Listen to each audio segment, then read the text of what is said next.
Hey, muy buenas noches, everyone. I hope everybody's doing well, blessed, and enjoying family. Y como siempre, do allow me to start off by giving you guys my gratitude for you guys' words, prayers, time, and for your great support you guys been giving me ever since I started this solo. And even though I know that I'm a huge truck at this, por favor, tomen en cuenta that from the Cora se los agradezco. Gracias. Now, before I get into the story on hand, I want to also let you guys know that I'm going to be going back and just recapping a little bit on my history or career. Just for those that are just joining us, I don't want to lose them. But I promise I want to try to put new things and change it around. I don't want to bore you guys more than what my speech does, to some. And the reason I put out a lot of these stories now is because, I don't want to go MIA on you guys. The whole reason for me going solo was to be more in touch with you guys. And as you guys know, my life is a sub y baja right now. I could be cool today to sit down and conversate with you guys. And tomorrow I could be por los suelos, and so I gotta take advantage of that. I hope you guys understand. Con esto dicho, um, for today's story, I want to take you back, to 2002, Tehachapi. As I mentioned in my past recordings, when I got there, the Senor T. Toro from Cuca, he was the overall person in charge. There was other pilis there, but he had the overall calling of the Zapato, at least in billiard. So I gotta say, he was just one of those that was real firmes. I met very few like him. For example, he actually never that I seen him act high power, when it came towards camaradas or addressing an issue. He actually sat there and heard you out, discussed it with you, and more importantly, he talked to you like a camarada to another camarada, right? But remember what I have told you guys before, even though there's a firme pili, the overall is you gotta roll with the punches. When something comes, you can't go against the grain or gonna get politic on. And they're not in that position for being dummies, They know that certain things, certain situations, they have to follow suit regardless of their position. So this is what the story is going to entail. For example, I want to say that at this time, there was two vatos from Black Angels, two creepers. The creeper that was Toro Selly, which was, Daniel Rodriguez, and then there was the white boy creeper. He was a white boy, and the white boy he was with the business. Everywhere you went, you heard him. He was holding it down. To be sincere, he was representing, Black Angels, and I will be sincere.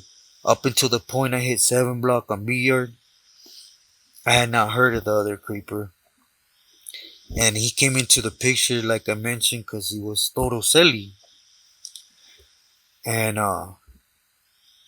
at first, we were vent neighbors. We were in the very first cell, so we shared the vent. Nobody else but us.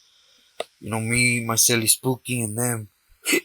So we had a lot of back and forth room, or at least felt comfortable enough to conversate. So we discussed many things. One of them was the situation with Creeper Rodriguez, right?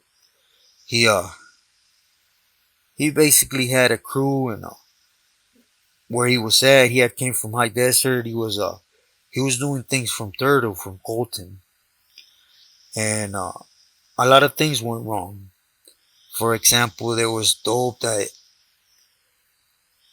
that got there at the same time Creeper punched out due to kites, or you guys know how that goes, when you're there holding it down for a pili, or at least at this time, kites were constantly getting put out, and people scared, so they want you to get removed from the yard, which is just a matter of time before squad comes and they snatched you up.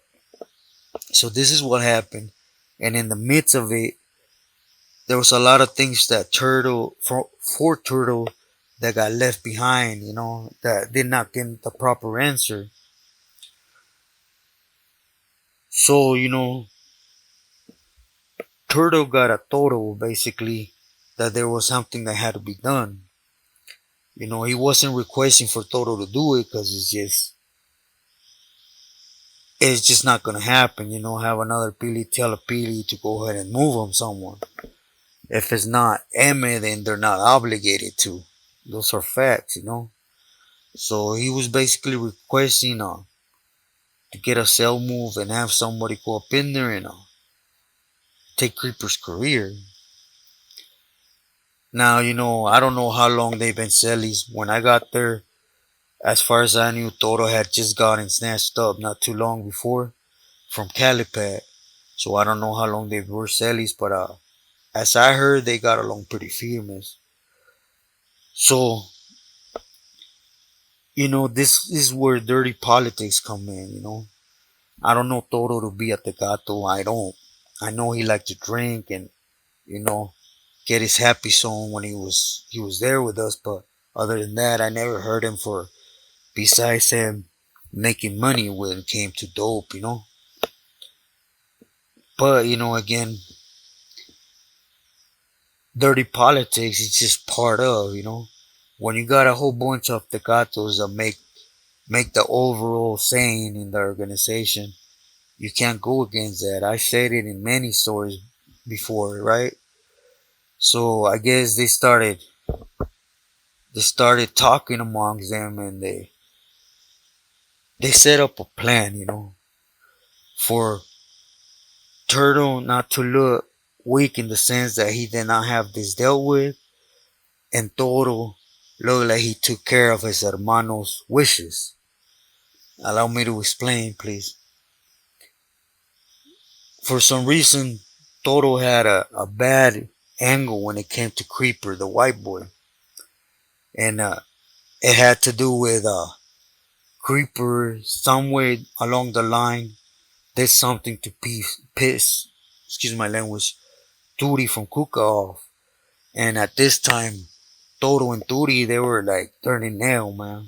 Everything, most of the conversations you heard from Toro is mi hermano Turi from de mi barrio. And, it was just, it's understandable. It's not only his hermano, but that's his homeboy from his hood. So, at this time, homeboy was in Palmas. So basically, what happened was Toro sent us, I include myself because it was me, Spooky from Southside 18, Manny from Verdugo. There was a couple camaradas, right? That were going to be called out like character witnesses to something that didn't really matter. At the end of the day, the out goal was, to pack ourselves up with appeals and for them to go out there and start putting the wheels in motion when it came to clearing this situation up. So we went out there, we went to Palmas, and we already knew what it was about. That's another thing that Toro had. He gave us the respect to tell us, I want to give you guys the 411 from the surface. That's all you vatos need to know. Because I don't want you guys to say, I used you without giving you the proper respect to tell you what's going on. So basically, they told us this sob story about how Creeper basically disrespected Turi somewhere along the line, and Turi wanted a gun, but he didn't have the correct foundation to do so, so they were going to mix up the Creepers. If you guys get where I'm going with this. So basically, what they did is they ordered Creeper, the white boy, to get hit and to have his career removed. Behind Turtle putting the hit on him as Studi, and Toro was backing him up.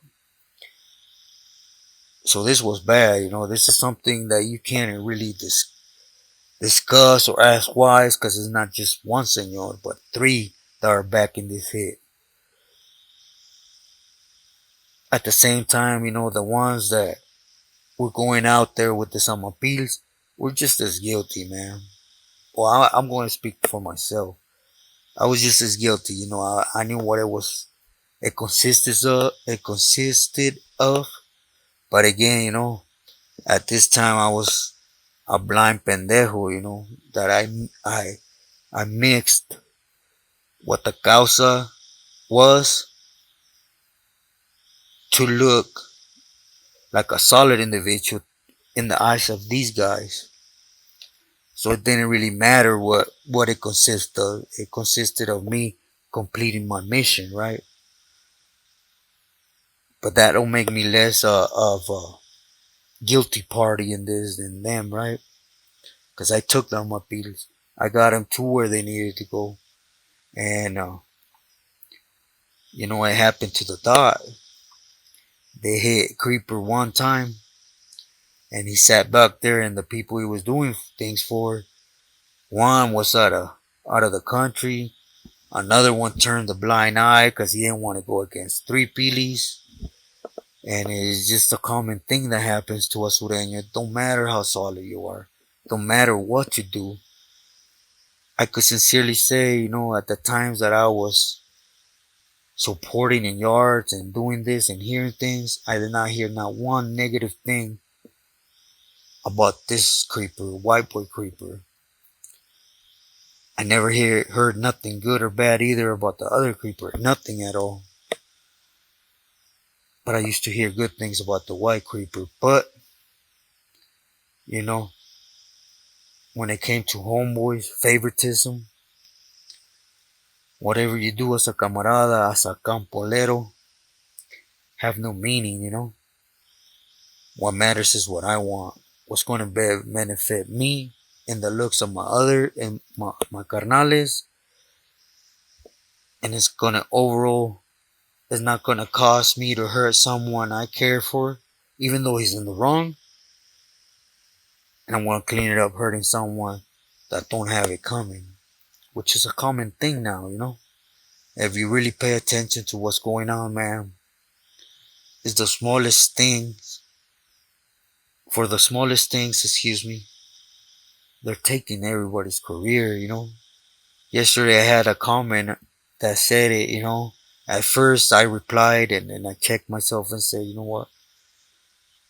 I ain't that backdoor cell soldier, Never have, never will.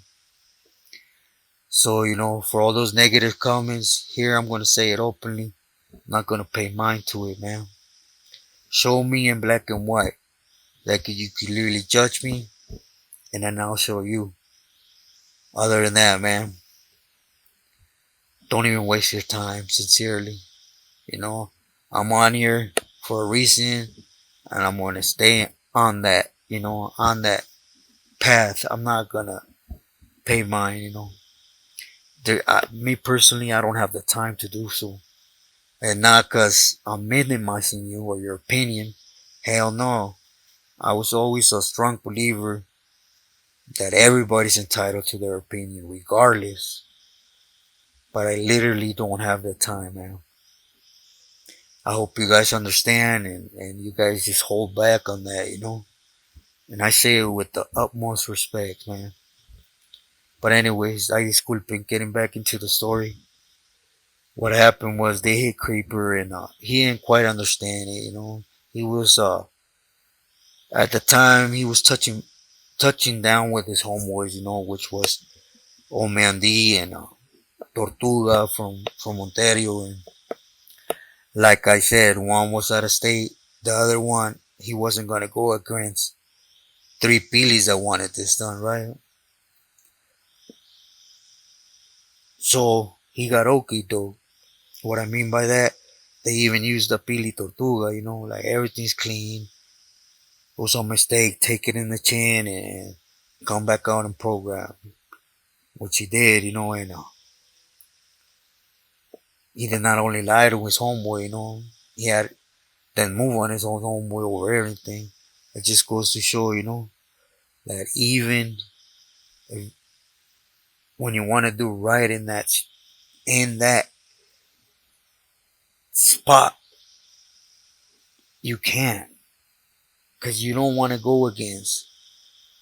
Is exactly what I meant by, even though Apili's really, really famous,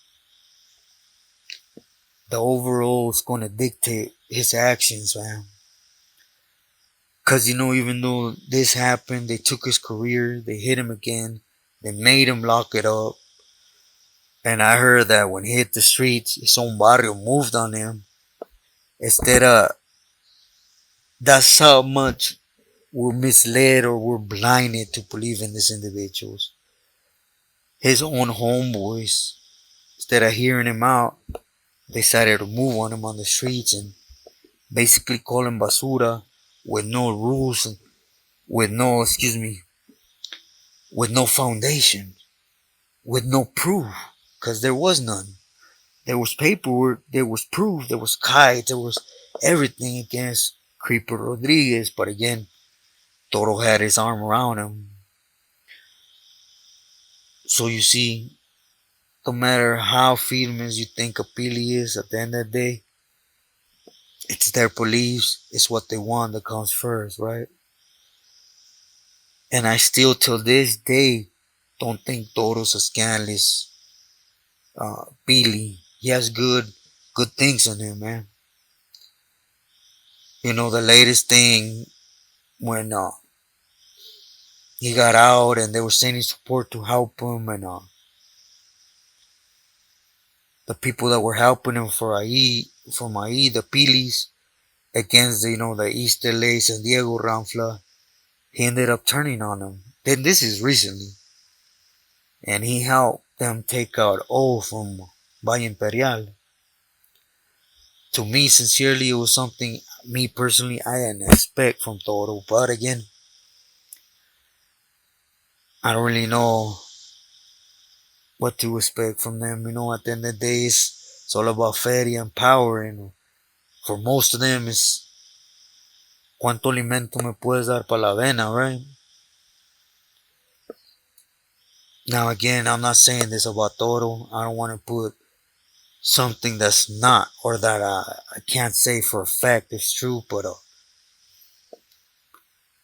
money hungry, power hungry, that for sure I could tell you he is. And as far as I know, Creeper Ayanda, he's still wiggling amongst them like nothing ever happened. What's funny is that Turtle from Colton knew exactly how it got spinned around to make sure his name came out like he took care of it. Toro's name came out like he took care of it.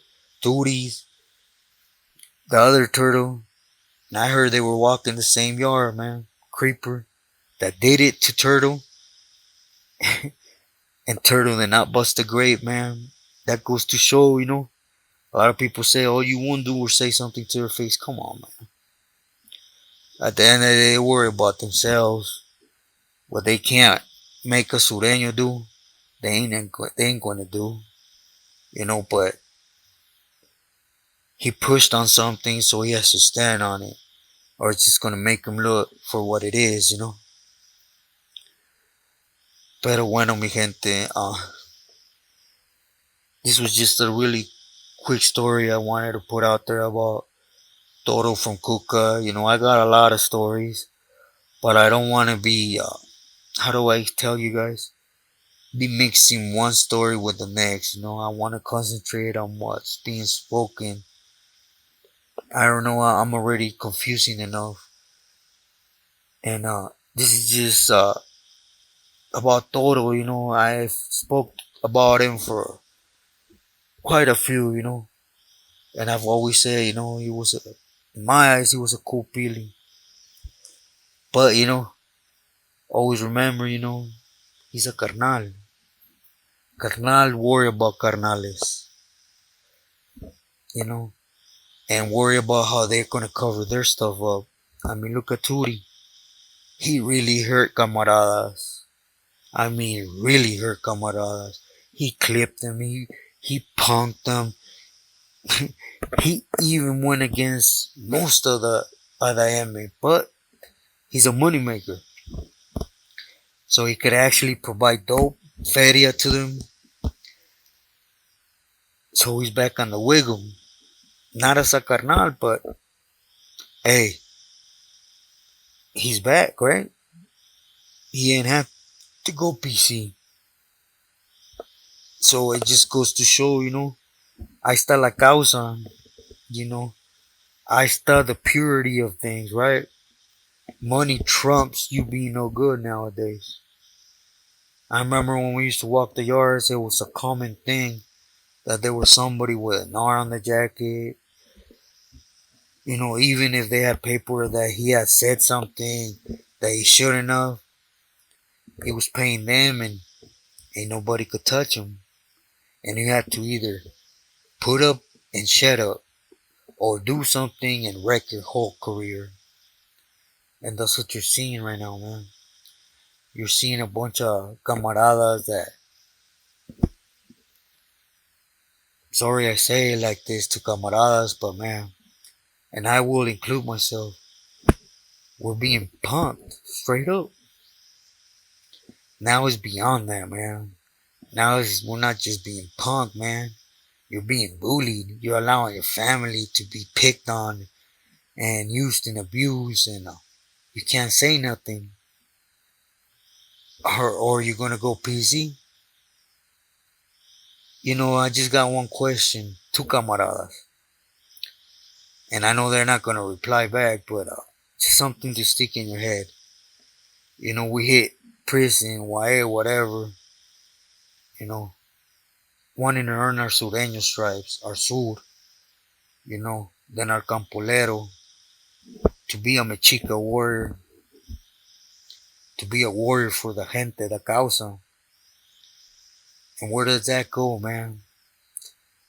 When you're being told what to do, or you're gonna make your family do something, or they're gonna move on you, and you know this. So where's the warrior, man? And I'm not instigating no type of violence, nor I'm telling somebody to do something. But the correct thing a warrior would do is boot up, suit up, and ahí te voy, right? But there's a lot of fake people, man, that come on and make these videos like, oh, you wouldn't say it to their face. Come on. Take that about 10, 15 vatos in front of him before you get to his face, because he's never going to give you his face. I'll tell you that much. Because they're scared individuals, man. Whatever they were, whatever they did for the gente, don't fool the people, man.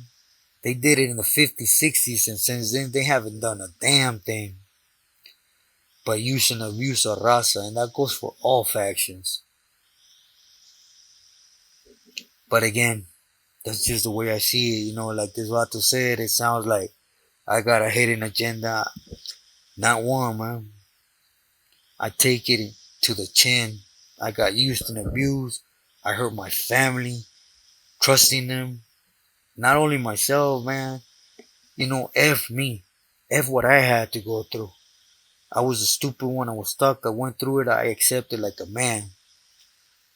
But them using me to hurt my family, man. I mean, come on.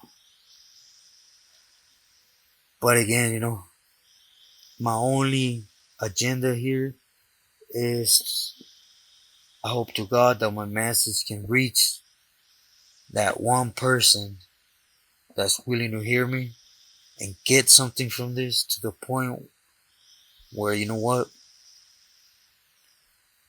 I don't want to do this. At least to the point or the extreme to go to prison and having to go through what this vato, this pendejo speaks on firsthand, I want to smart up, eventually get my little jale, do something for myself, do something for my family. That's my agenda, man. And again, muchas gracias a todos for always praying for me and for your great support. With this said, man, I hope I made sense with this. I just got back from a doctor's appointment, and I don't want to bore you guys with this. So, you guys have my Instagram, my Facebook, and even my email. Hit me up. As you guys can see, when I tell you I want to be more in touch with you guys, I answer every comment. You guys show me love. I want to make sure I respond to it the way I should. I don't want to ever get to the situation where you even get at me just to tell me, like, hey, you messed up today, fool. Believe me, I won't be right there asking you. Please guide me. I've always been a good listener, man. I like to learn. And I think till the day that God calls for me, I'm going to keep learning. So keep that in mind, Learn, but always stay wise. With this said, stay true to yourself and loyal to your loved ones. Muy buenas noches, que descansen.